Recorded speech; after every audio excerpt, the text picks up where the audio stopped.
Welcome back to Boomer's Playground, and today we'll be going over coding exercise 42 from the Colt Steele Web Developer Bootcamp. So like the last one, these are all about functions. We're creating a function to do a specific thing, and that is very likely what your job will entail. So for this one, we're just going to get an array of numbers, and we just got to return whatever the addition or all of them added together is. So first things first, we'll create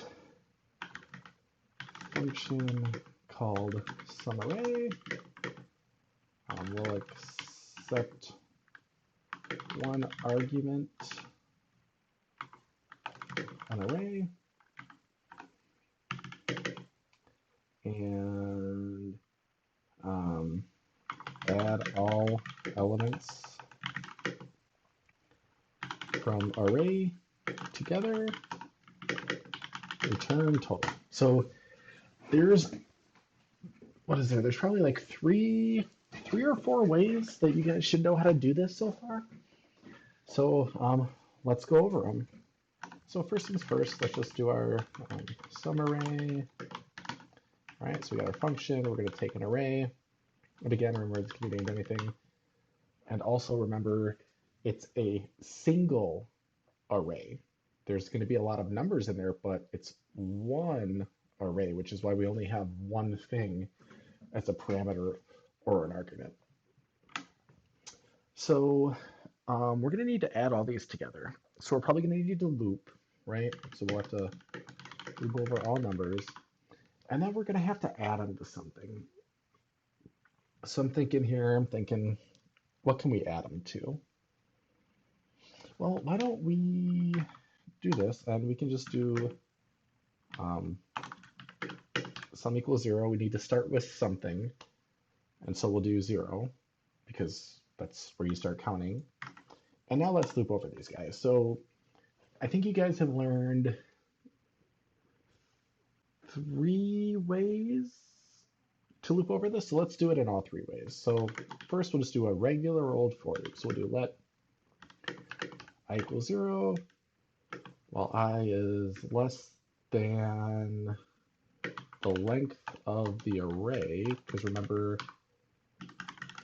the dot length will give us one more than the last index, and since we're doing less than, that will work. Again, remember, if we were to do equals, we would have to do -1 here so the math adds up, but I usually just do this, and we'll just add by 1. Okay, so now again, we have this array, so how do we get access to each number in the array? Well, I'm hoping you guys remember, but if you forgot, remember it's just the name of the array, and then whatever index you want to get. So the first, the second, the third, so on and so forth, whatever. So using this, we should get each number will be this, because we're going to start at 0, and we're going to keep looping until we run out of things in that array. All right, cool. But we also have to add. So remember, we kept track, we have this little sum of 0 up here. So what if we were to just like add each number? And again, remember this plus equals is the same as that right there. So it's just a shorthand. You will see this more than you will the one above it, but I just want you guys to see them both. All right, so this should loop over each item. We're going to add it to sum, and then what does it want us to do? It wants us to return the sum. So then, now we have to make sure that we return after the loop is done. So remember, JavaScript runs top to bottom, so we call this function, we set 0, we loop, and then we won't get down here until this loop is over. So down here is where we want to return that sum. And so let's see if this passes. And perfect, it does. So this is something that you'll do a lot in code, so it's kind of second nature for me right now. But the alternate way would be with the arrow function. And we'll just do nums. Then we'll do the same thing.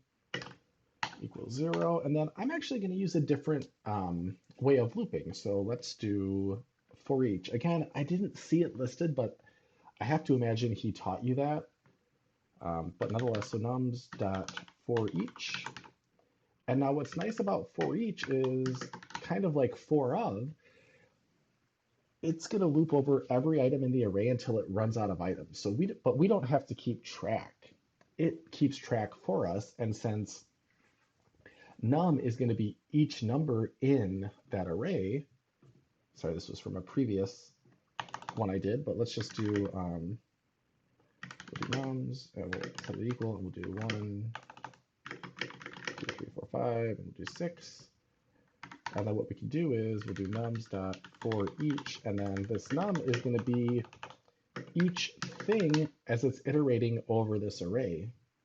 So the first time it's going to be 1, the second time it'll be 2, and so on and so forth. So if we do num, we save that, you'll see we get 1, 2, 3, 4, 5, 6. So this is actually taking a lot of the guesswork out of a for loop for us, and so that's why I really like this for each.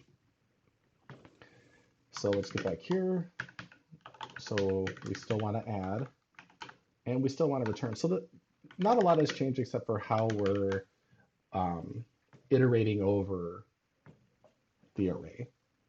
And so you'll see that still passes, and we can do it again with the for of. And again, we don't really have to change much, but we'll do for const num of nums. And we'll just do the same thing. And we still have the return sum down here, so this should still work.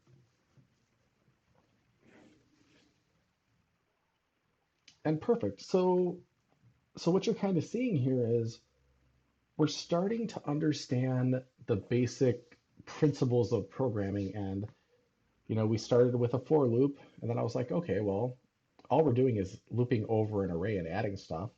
Well, we can do that with for each, or we can even do that with for of. Now, none of these is better or worse than the other. The only one I might say that about is the for loop. And again, that's just because of those one-off errors. You're in an interview, you're nervous. It's not that you don't know, you might just get caught up. So again, it's still not wrong, but those are going to be the 3 ways to loop over an array. And then adding and returning, nothing has changed there. It's strictly the way we're looping through that array. So hope you guys learned something today. If you guys have questions or comments, leave them in the comment section below. We got one more exercise before this section is over, and then you guys will start seeing my sports betting API app. And yeah, that's really it. So like, share, and subscribe, and we'll see you on the last lecture or the last exercise of the section.